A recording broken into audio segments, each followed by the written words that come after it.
Hi everyone. तो जो हमारा टॉपिक इंट्रोडक्शन का पार्ट सेकंड पार्ट है, वो हम थोड़ा कुछ टॉपिक छूट गए थे, कुछ जो नीडेड चीज़ थी वो बतानी रह गई हैं, वो इसमें डिस्कस कर लेते हैं और फिर उसके बाद हम क्या है फर्दर आगे बढ़ते हैं। ठीक है।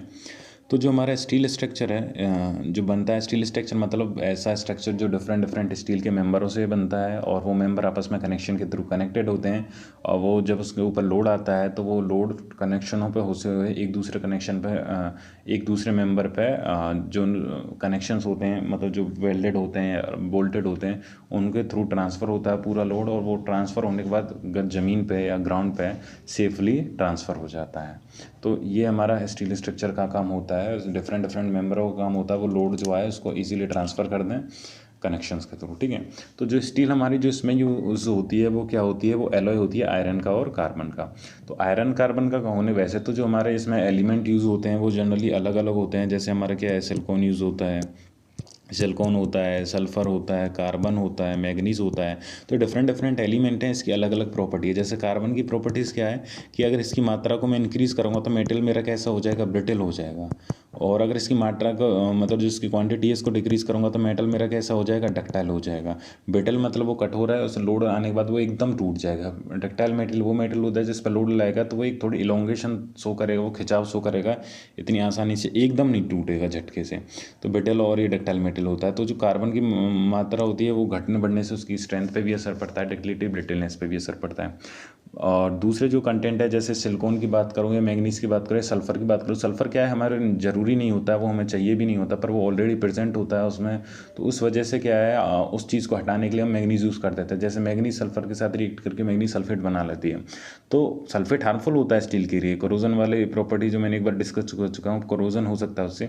तो वो क्या करता है, जब मैग्नीज सल्फेट बन जाता है तो वो कर्म हार्मफुल होता है एज़ कम्पेयर टू सल्फेट के। तो इस वजह से हम जो बाकी प्रॉपर्टीज़ होते हैं, बाकी जो एलिमेंट होते हैं, अपने अपने कुछ की प्रॉपर्टी होती हैं, कुछ एलिमेंट्स को इसलिए जोड़ा जाता है जो हार्मफुल होते हैं, उनकी प्रॉपर्टीज़ को क्या करें, मॉडिफाई कर सकें। ठीक है। अब दूसरे पॉइंट में इसमें ये लिखा हुआ है कि जो तुम्हारा कि जो कार्बन कंटेंट है इंक्रीज़ करेंगे तो इसकी स्ट्रेंथ बढ़ेगी, हार्डनेस बढ़ेगी और ब्रिटलनेस घटेगी। और बट डक्टिलिटी उसकी क्या हो जाएगी, डिक्रीज़ हो जाएगी। जैसे हम बात कर लेते हैं हमारी जो स्टील की डिफरेंट डिफरेंट ग्रेड होती हैं। अगर बात करूं Fe250, तो ये जो मटेरियल है ये माइल्ड स्टील बोलते हैं। इसकी प्रॉपर्टी क्या है, इसका जब माइल्ड स्टील का कर्व बन के कुछ इस तरीके से तैयार होकर बनता है। इसमें जो स्ट्रेट लाइन वाला ये वाला पोर्शन है ये क्या सूच करता है, प्लास्टिटी। प्लास्टिटी का मतलब है कि इसी यील्ड पॉइंट में, मतलब एक पर्टिकुलर स्ट्रेस पे इसमें स्ट्रेन आता रहता है, तो ये वाला पार्ट क्या शो करता है, इसकी डक्टिलिटी शो करता है। बट जैसे ही हम Fe500 की बात करते हैं तो उसका कर्व कुछ इस तरीके से होता है, उस तरीके से, इस तरीके से। बस इसमें क्या है को ना एक पर्टिकुलर यील्ड पॉइंट होता है और ना इसमें इतनी डक्टिलिटी की मात्रा होती है। तो ये जैसे कार्बन कंटेंट इंक्रीज़ हुआ तो ये Fe500 हो गया। मतलब 500 होने का मतलब है इसकी जो स्ट्रेंथ है 500 न्यूटन पर एम स्क्वायर होगी, और इसकी जो स्ट्रेंथ है 250 न्यूटन पर एम स्क्वायर होगी। इसमें कार्बन कंटेंट कम है और इसमें कार्बन कंटेंट Fe500 में क्या है, ज़्यादा है, जिसकी वजह से उसकी स्ट्रेंथ तो बढ़ गई पर उसमें क्या है, डक्टिलिटी उसकी क्या हो गई, कम हो गई। तो ये डिफरेंट डिफरेंट है कि अपना कार्बन कंटेंट किस तरीके से उसमें क्या असर डालता है। ठीक है। तीसरा पॉइंट है कि जो डक्टिलिटी होती क्या है, ये क्या एबिलिटी है मेटेरियल की कि वो कितना एलोंगेट हो सकता है। कंक्रीट है, कंक्रीट एलोंगेट नहीं हो सकता क्योंकि उसके अंदर डक्टिलिटी नहीं है, जबकि स्टील माइल्ड स्टील है, अच्छा खासा एलोंगेट हो जाता है। उसको मीज़र कैसे करते हैं, जो मेरी बीम है जब मैं अगर उसे या कोई मेरा बार है उसको स्ट्रेच कर रहा हूँ, स्ट्रेच करने के बाद उसमें जो टोटल डिफॉर्मेशन आया, टोटल डिफॉर्मेशन मतलब जो उसका अल्टीमेट डिफॉर्मेशन है divided by yield deformation. Yield deformation वो होता है जो प्लास्टिक जोन में जो डिफॉर्मेशन आता है वो यील्ड डिफॉर्मेशन कहलाता है।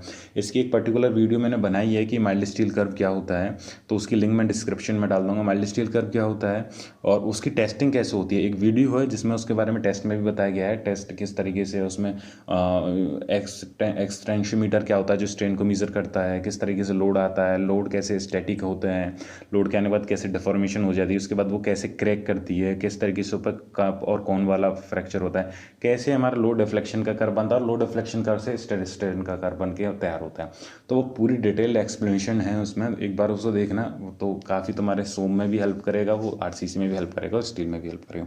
तो डक्टिलिटी को कैसे मेजर करते हैं, जो टोटल डिफॉर्मेशन होता है upon yield deformation. Yield deformation जो प्लास्टिक जोन में जो डिफॉर्मेशन होता है वो बोला है एज पर IS 800 2007, इसने ये डेफिनेशन दी है कोड ने, तो उसके अकॉर्डिंग है। ठीक है। अगला पॉइंट है पांचवा कि जो हमारी स्टेनलेस स्टील होती है वो होती है एलॉय होती है आयरन का और क्रोमियम का। तो तो जो क्रोमियम की उसकी मात्रा होती है, इस वजह से उसकी प्रॉपर्टीज़ आ जाती हैं। तो हमारी जो स्टेनलेस स्टील के किसका एलॉय है, आयरन का और कार्बन का। छठवां पॉइंट है जो बहुत इंपॉर्टेंट पॉइंट है, जैसे यंग मॉडुलस ऑफ वेलोसिटी। तो ये पॉइंट कुछ रह गए थे, इसी वजह से यहाँ पर डिस्कस कर रहे हैं। यंग मॉडुलस ऑफ वेलोसिटी क्या है, मेटल की स्टिफनेस को रिप्रेजेंट करता है। मेटल की स्टिफनेस रिप्रेजेंट करने का मतलब ये है कि उस पर लोड आया है, लोड आने के बाद वो डिफॉर्म होगा। अगर मैं किसी चीज़ को बार को खींच रहा हूँ दोनों बगल से, अगर मैं जैसे यहाँ पे एक एग्जांपल ले लेते हैं, ये रही मेरी बार, इसको मैं दोनों तरफ से क्या कर रहा हूँ, टेंशन लोड दे रहा हूँ, खींच रहा हूँ। तो अगर ये मेरा मान के चलो एल्युमिनियम का हुआ, और एक दूसरी बार है ये रही, इसको भी मैं दोनों तरफ से खींच रहा हूँ, और ये बार मेरी किसकी है, पूरी स्टील की है, जो हमारी माइल्ड स्टील की बार है, ठीक है। इन दोनों को खींचूंगा। एल्युमिनियम की बार क्या है, वो ज़्यादा जल्दी क्या हो जाएगी, इलोंगेट हो जाएगी और ज़्यादा मात्रा में हो जाएगी। ये एल प्लस डेल एल होगी, और ये कितनी होगी, जो होगी इससे काफ़ी कम होगी। ये अगर मान के चलो मैं कहता हूँ L plus del L by 3। ऐसा क्यों हुआ, ऐसा इस वजह से हुआ, जो इनकी यंग मॉडुलस होते हैं, जो ई होती है, ई की वैल्यू इसकी क्या होती है, जो इसकी जो ई की वैल्यू होती है माइल्ड स्टील की, होती है 2 × 10⁵ और जो इसकी होती है एल्युमिनियम की ई की वैल्यू, वो कितनी होती है 70 गीगापास्कल के आसपास होती है, जो कि एफ वाई का जो माइल्ड स्टील वाली ई की वैल्यू उसकी तीसरा भाग होता है। जो माइल्ड स्टील वाली जो ई की वैल्यू होती है उसका क्या होता है, तीसरा भाग होता है। मतलब ये है कि जो इसकी यंग मॉडुलस ऑफ वेलोसिटी कम होता है एल्युमिनियम का, और जो young modulus of velocity mild steel का अच्छा खासा होता है। तो यंग मॉडुलस ऑफ वेलोसिटी अच्छा है, मतलब तो वो मेटल भी कम क्या हो रहा है, डिफॉर्म होता है। तो उसकी जो स्टिफनेस है, मतलब जो कठोरता है, वो क्या है, अच्छी खासी है। तो इस वजह से हम क्या कहते हैं, जो माइल्ड वो जो हमारी यंग मॉडुलस ऑफ वेलोसिटी है, वो क्या रिप्रेजेंट करता है, एक तरीके से वो मेटल की स्टिफनेस प्रॉपर्टी रिप्रेजेंट करता है। जिसका ज़्यादा mild young modulus of velocity होगा, उसकी स्टिफनेस प्रॉपर्टी ज़्यादा होगी, और उसमें डिफ्लेक्शन क्या होगा, मेरा कम होगा। तो कुछ इस तरीके से देख सकते हैं। इसमें देख लो, यहाँ पे जो एल्युमिनियम का मॉडुलस ऑफ वेलोसिटी 70 गीगापास्कल होता है, और स्टील का 2 × 10⁵ होता है। तो एल्युमिनियम का जो मॉडुलस ऑफ वेलोसिटी होता है, वो कितना होता है, स्टील के तीसरा भाग होता है, S/3 का तीसरा भाग होता है, सॉरी ES3 का, मतलब जो स्टील का माइल्ड स्टील का मॉडुलस ऑफ वेलोसिटी है, उसका तीसरा भाग होता है। तो बहुत कम होता है, 3 गुना कम होता है एक तरीके से अगर कहना चाहूँ। तो इस वजह से मेरा एल्युमिनियम क्या जल्दी डिफॉर्म हो जाता है एज़ कम्पेयर टू किसके, माइल्ड स्टील के या स्टील के। और जो हमारा एल्युमिनियम है, जनरली इसको हम उस जगह यूज़ करते हैं जहाँ पे हम जो हाई डिफॉर्मेशन है उनको परमिट कर सकें, उस जगह में इसका क्या एल्युमिनियम का हम यूज़ कर सकते हैं, ठीक है। तो इसका जो मेनली डिसएडवांटेज एल्युमिनियम के यही है कि इसमें क्या होती है, हाई डिफॉर्मेशन होती हैं जब कोई लोड आता है, और साथ में क्या होता है, कॉस्टली भी होता है। दूसरा चीज़ जो एल्युमिनियम में जो फ़ायदा होता है वो ये होता है कि इसको मेंटेनेंस कम होती है एज़ कम्पेयर टू जो हमारी स्टील होती है, इसमें कोरोजन वगैरह बहुत सारे एडवर्स इफेक्ट पड़ते हैं। तो हम एल्युमिनियम का उस जगह यूज़ कर देते हैं जहाँ पे हमें क्या हाई डिफॉर्मेशन परमिसिबल हो, मतलब वहाँ पे हमें डिफ्लेक्शन हमारा कोई क्राइटेरिया नहीं हो फेलियर का, तो उस जगह हम उसको क्या कर सकते हैं, यूज़ कर सकते हैं। बात करते हैं स्टील सेक्शन की। स्टील हमारे बताया स्ट्रक्चरल सेक्शन है, स्टील के जो मेंबर हैं, स्टील का कोई भी स्ट्रक्चर बनेगा उसके डिफरेंट डिफरेंट मेंबर होंगे। मेंबर मतलब कंपोनेंट। जैसे हम आरसीसी की बात करते हैं, पहले फाउंडेशन होती है, फुटिंग डालते हैं, फिर एक कॉलम निकालते हैं, कॉलम को बीम से जोड़ते हैं, फिर उसके बाद स्लैब पड़ती है। तो स्लैब एक अलग कंपोनेंट है, बीम एक अलग कंपोनेंट है, कॉलम अलग कंपोनेंट, तीनों आपस में जुड़ जाते हैं आरसीसी के थ्रू और एक पूरा स्ट्रक्चर तैयार करते हैं। स्टील में क्या होता है, हमारे डिफरेंट डिफरेंट मेंबर लेते हैं जो स्टील के होते हैं, उन दोनों को वेल्डिंग से या बोल्टिंग से क्या कनेक्ट करते हैं, और कनेक्ट करने के बाद एक पूरा स्ट्रक्चर तैयार हो जाता है, वो स्टील स्ट्रक्चर कहलाता है। तो जो उसमें जो मेंबर हम यूज़ करते हैं उनका क्रॉस सेक्शन डिफरेंट डिफरेंट होता है। जैसे आई सेक्शन है, ये भी आई सेक्शन है, ये भी आई सेक्शन है, इनकी तीनों के क्या है, साइज सेम है, तो मतलब इनके जो साइज अलग अलग है, मतलब इनकी जो प्रॉपर्टीज़ होंगी वो भी क्या होंगी, अलग अलग होंगी। ये हमारा चैनल क्रॉस सेक्शन है, ये हमारा एंगल इक्वल एंगल है, ये अनइक्वल एंगल है, ये हमारा सर्कुलर और हमारे स्क्वायर है। तो ये डिफरेंट डिफरेंट स्टील के मेंबर होते हैं, ये क्रॉस सेक्शन वाले मेंबर होते हैं, जिनको हम क्या है यूज़ करते हैं अपने स्टील स्ट्रक्चर में कनेक्शनों के साथ जोड़कर, जैसे कि जो लोड आ रहा है उनको ईजिली क्या है ज़मीन पे क्या कर दें, ट्रांसफ़र कर दें, ठीक है। अब बांटते हैं कि जैसे बीम सेक्शन की बात करो, जनरली हम बीम में यूज़ करते हैं। तो अगर हम हमारा इसका बात करते हैं ISLB हमारा एक क्या है, Indian standard light beam. Indian standard light beam कुछ क्रॉस सेक्शन इस तरीके से जो इसमें डायग्राम में गिवन है, तो इस क्रॉस सेक्शन ISL बीम। तो इसमें क्या है, अगर किसी जैसे नाम पूछा कि कौन सी वाली तो मैं बीम यूज़ करनी है स्टील की, तो जैसे अगर किसी ने बोला ISLV 300 @ 0.41 किलोन्यूटन पर मीटर, इसका मतलब ये है कि जो उसकी 300 का है, मतलब कि ये जो क्या है उसकी ओवरऑल डेप्थ है, जो ये हमारा जो सेक्शन है उसकी डेप्थ कितनी है 300 है, और जो 0.41 क्या है उसका एक सेल्फ वेट है। सेल्फ वेट मतलब जो डेड लोड होता है उसका इतना वजन है। तो इन सारी चीज़ों की प्रॉपर्टी हमारे एक स्टील टेबल में मेंशन है। तो स्टील टेबल में क्या है इसका, तो मैं moment of inertia about X axis Y axis मिल जाएगा, रेडियस ऑफ गायरेशन मिल जाएगा वाई एक्सिस और एक्सिस पर, एरिया मिल जाएगा, सारी प्रॉपर्टीज जो इस सेक्शन से रिलेटेड हैं वो तुम्हें स्टील टेबल में मिल जाएंगी। तो हमें करना क्या होता है, उन प्रॉपर्टीज से वहाँ के लेना है और उनका यूज़ करके हमें क्या अपना एक सेक्शन डिज़ाइन करना है और हमारा मेंबर डिज़ाइन होकर तैयार हो जाएगा। तो ये काम करना है। जनरली जो हम इनका यूज़ करते हैं वो कहाँ पे यूज़ करते हैं, रूफ बीम पे। रूफ बीम पे कहने का मतलब जैसे हम इंडस्ट्रियल बिल्डिंग में पर्लिन्स के बारे में बताया था ना, पर्लिन्स क्या होती है, जो उस पर फ्लेक्सुरल लोड आ सकता है, तो उस जगह में इनको यूज़ कर सकते हैं। एक लाइट लोड ले सकती हैं, हैवी लोड नहीं ले सकती, इस वजह से इन्हें इंडियन स्टैंडर्ड लाइट बीम हम कहते हैं। ठीक है, अगली है ISMB, Indian standard medium beam का कहने का मतलब है इसमें लोड थोड़ा ज़्यादा ले सकती हैं as compare to light beam के। ठीक है, इसमें क्या होता है कि ये जनरली में फ्लोर बीम के लिए यूज़ होते हैं। फ्लोर डालते हैं ना, फ्लोर जो होता है जिसके ऊपर तुम खड़े होते हो, वो वाला फ्लोर जब सेकंड मंजिल पे पहुंच जाते हो तो जिसके ऊपर खड़े होते हो वही फ्लोर आता है। अब मान के चलो जब वो स्टील, वो तो RCC का होता है, स्टील वाला फ्लोर जहाँ पे पूरे की पूरी जो बिल्डिंग किसकी बनी होती है, स्टील स्ट्रक्चर की बनी होती है, तो वो जो फ्लोर होता है वहाँ पर जो बीमें यूज़ होती हैं जनरली किसकी यूज़ होती है, ISMB की होती है। इनका क्या होता है, जो इनका मूवमेंट ऑफ इनर्शिया होता है एक्सिस के अबाउट तो बहुत ज़्यादा होता है as compare to Y axis के अबाउट। तो इस वजह से क्या है, जो इनकी लेटरल बगलिंग स्ट्रेंथ है वो क्या होती है, कम होती है। लेटरल बगलिंग स्ट्रेंथ कहने का मतलब ये है कि जब वाई एक्सिस के अबाउट इनका मूवमेंट ऑफ इनर्शिया नहीं है, तो कहने का मतलब ये मेरी हो गई वाई एक्सिस और ये मेरी हो गई एक्स एक्सिस। तो जब मेरा एक्स एक्सिस के अबाउट तो मूवमेंट ऑफ इनर्शिया ज़्यादा है, और वाई एक्सिस मतलब जो लंबाई में मूवमेंट ऑफ इनर्शिया ज़्यादा है, लोड आएगा तो कुछ इस तरीके से क्या हो जाएगी, ये भी मेरी बेंड हो जाएगी। तो इनकी लेटरल बंकिंग स्ट्रेंथ कम होती है, तो इस वजह से हम इसकी लेटरल स्ट्रेंथ को अच्छा खासा करने के लिए कभी कभी लेसिंग्स प्रोवाइड कर देते हैं, बैटेंस प्रोवाइड कर देते हैं। तो वो हम सारी चीज़ें पढ़ेंगे जब टेंशन कंप्रेशन मेंबर कर पढ़ेंगे कि किस तरीके से हमको ब्रेसिंग्स के थ्रू इसको जो ये कमी है उसको क्या है दूर कर सकते हैं। ठीक है, तो हमारे ये हो गए हमारा कि जो ISMB जनरली फ्लोर बीम के लिए हमारी क्या होती है, यूज़ होती है। ठीक है,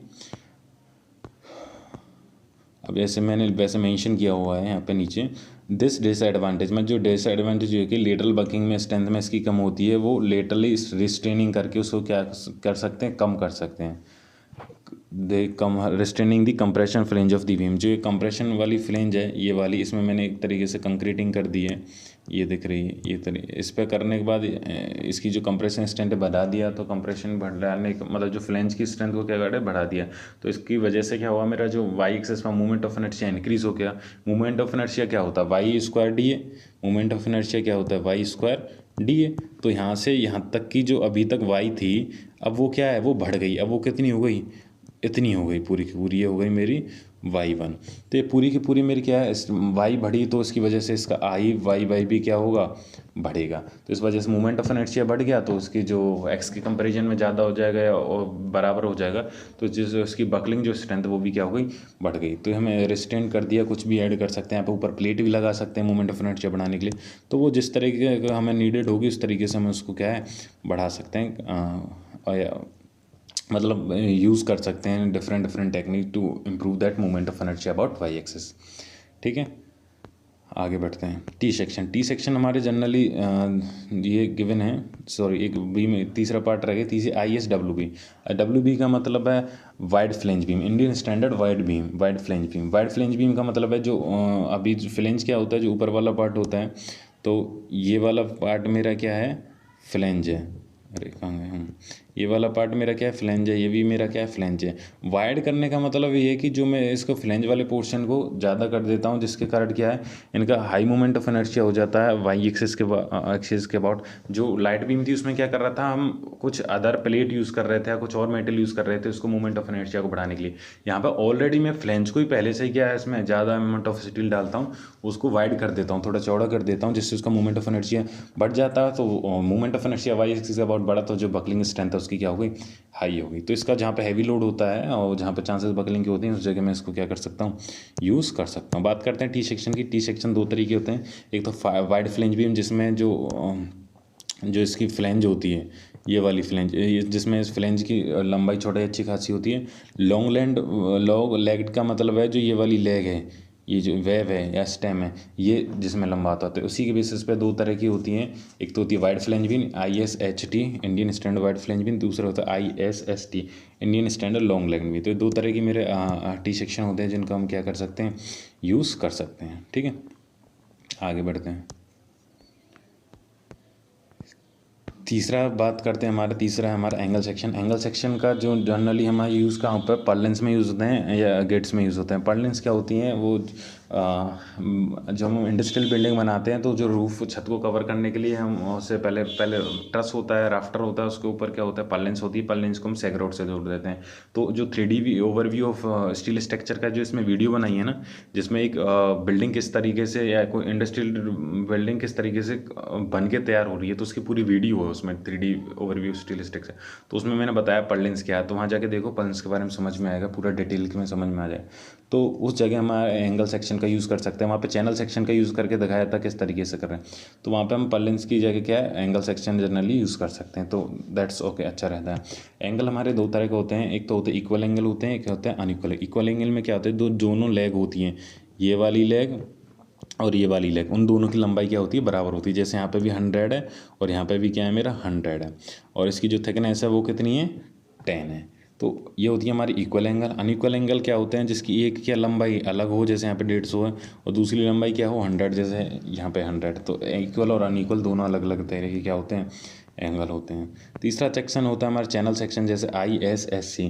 तो जो चैनल सेक्शन हम पर्लिन्स की तरह यूज़ कर सकते हैं या बिल्टअप कॉलम की तरह यूज़ कर सकते हैं। बिल्टअप कॉलम का कहने का मतलब है जब दो चैनल सेक्शनों को जोड़ कर हम स्ट्रक्चर में उसको यूज़ करें एकदम ऐसा कॉलम की तरह मतलब उस पर कंप्रेसिव लोड आए, उस तरह यूज़ करें। तो जब दो चैनलों को आपस में या तो बैक टू बैक जोड़ दूँ या सामने सामने से जोड़ दूँ, तो ऐसा सेक्शन हम जनरली कहाँ यूज़ करते हैं, पर्लिन्स में या फिर कॉलम की जगह। तो जैसे ISSC 300 इसकी क्या डेप्थ है, और SC मतलब स्पेशल चैनल के लिए यूज़ होता है।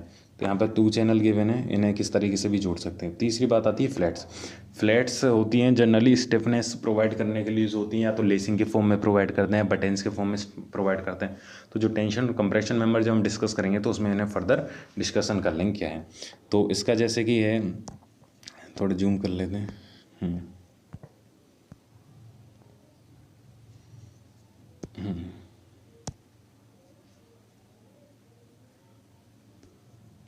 यहाँ पे फ्लैट से जैसे 60 ISF 8, 60 यहाँ पे रिप्रेजेंट क्या करती है, वेड्थ ऑफ फ्लैट, और जो 8 क्या होती है, थिकनेस होती है। जैसे यहाँ पे लेसिंग, ये जो लेसिंग होगी, ये जो पत्ती हैं छोटी छोटी, इनकी क्या होती है, वेड्थ कितनी है हमारी 60, और जो इसकी थिकनेस है 8 है। तो जनरली इनका यूज़ क्या है, एक तो स्टेबिलिटी प्रोवाइड करते हैं, जैसे लॉन्ग कॉलम होते हैं उसमें हम लेसिंग का यूज़ कर देते हैं, वो क्या कर देते हैं, लेटरल बकलिंग को एक तरीके से रिस्ट्रेन कर देते हैं, रोक देते हैं। तो सारे, क्योंकि लेसिंग की भी डिज़ाइनिंग हमें पढ़नी है तो अच्छे से इसे पढ़ेंगे। एक होता है हमारा ISPL इंडियन 6वें नंबर पे ISPL इंडियन स्टैंडर्ड प्लेट्स होती हैं, डिफरेंट प्लेट्स होती हैं, उनका यूज़ करते हैं। ISSH इंडियन स्टैंडर्ड शीट्स होती हैं। ISRO इंडियन स्टैंडर्ड राउंड बार होती हैं, जो हमारी एक तरीके से सरिया होती हैं, उनका यूज़ कर सकते हैं। और आखिरी हमारा जो बचा है वो क्या है, इंडियन स्टैंडर्ड स्क्वायर बार। तो इनके एक बार तुम डायग्राम देख लो, स्क्वायर बार और स्टील बार क्या होते हैं। देखो सबसे पहले ये फ्लैट बार जो हम अभी बात कर रहे थे, कौन सी तरह की होती हैं, ये वाली, इसे रफ कर देते हैं। ये वाली 60 ISF 8, ये क्या होती है, फ्लैट बार होते हैं, जनरली लेसिंग की तरह, बटन्स की तरह इनको यूज़ कर सकते हैं। तो ये जो जनरली होती हैं, तो ये रही फ्लैट बार हमारी डिफरेंट शेप में है और डिफरेंट साइज़ में, और 200 mm, 20, 250, 300, sorry 20, 25, 30, 40 mm, 60 mm, 60 mm, 75 and 100। तो डिफरेंट की हमारी क्या है, फ्लैट बार हैं, जो हमको माइल्ड स्टील फ्लैट बार हैं, जो हम लेसिंग की तरह यूज़ कर सकते हैं, किसी और की तरह यूज़ कर सकते हैं। ठीक है, अगला बात करते हैं, ये हमारी क्या है, ये बार्स हैं। बार्स कहने का मतलब जैसे ये सर्कुलर बार हो गई, ये सारी सर्कुलर बार हैं, कोई ये स्क्वायर बार भी हैं, जो अभी मैं डिस्कस कर रहा था। तो सर्कुलर बार हो गई, इसका स्क्वायर बार हो गई, ये इसका हमारा सर्कुलर बार है, इसका अरे हाँ, ये हमारी सर्कुलर बार है, इसका साइज़ कम है। ये भी हमारी सर्कुलर बार है, ये थोड़ा मोटी है। ये हमारा स्क्वायर सेक्शन है, ये भी हमारा स्क्वायर है एक तरीके से। ये भी हमारा ये रेक्टेंगुलर है।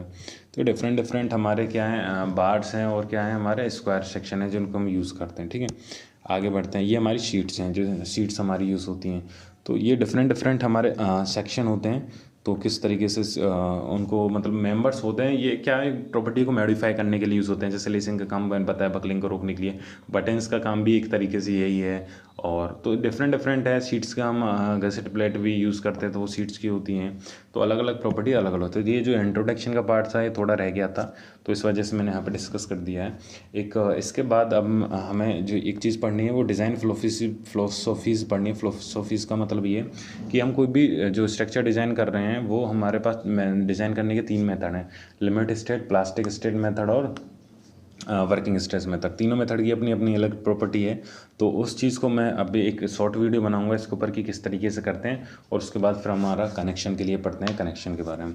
तो नोट तुम्हारे ऑलरेडी प्रिपेयर हैं। जैसे यहाँ पर डिज़ाइन फिलोसॉफी हो गई। डिज़ाइन फिलोसॉफी में क्या है, वर्किंग स्ट्रेस मेथड है, प्लास्टिक मेथड है और लिमिट स्टेट मेथड है। उनकी परमिसिबल लिमिट कितनी है, इस तरीके से। स्ट्रेस क्या है, कनेक्शन के बारे में पढ़ेंगे। जैसे ये हमारे रिवेटिंग कनेक्शन है, ये बोल्टिंग कनेक्शन है, हमारे वेल्डिंग कनेक्शन है, ये हमारा क्या है पिन कनेक्शन है। तो सारी चीज़ें तो उनको डिटेल में पढ़ेंगे सारी चीज़ों को। तो आज का टॉपिक यहीं ख़त्म करते हैं। अगला जो हम डिस्कशन करेंगे, अभी शॉर्ट इस वजह से बना रहा हूँ, थोड़ा हल्का हल्का सा एकदम तुम ओवरव्यू ले लोगे, 1-2 बार देख लोगे तो कॉन्सेप्ट जो हमारे क्रिस्टल क्लियर हो जाएंगे। ठीक है, तो इस नेक्स्ट वीडियो यही है कि डिज़ाइन फिलोसॉफीज़ क्या है, उसको अपलोड करते हैं। उसके बाद फिर कनेक्शन के लिए आगे डिटेल में पढ़ते हैं। Good luck, stay blessed, stay healthy.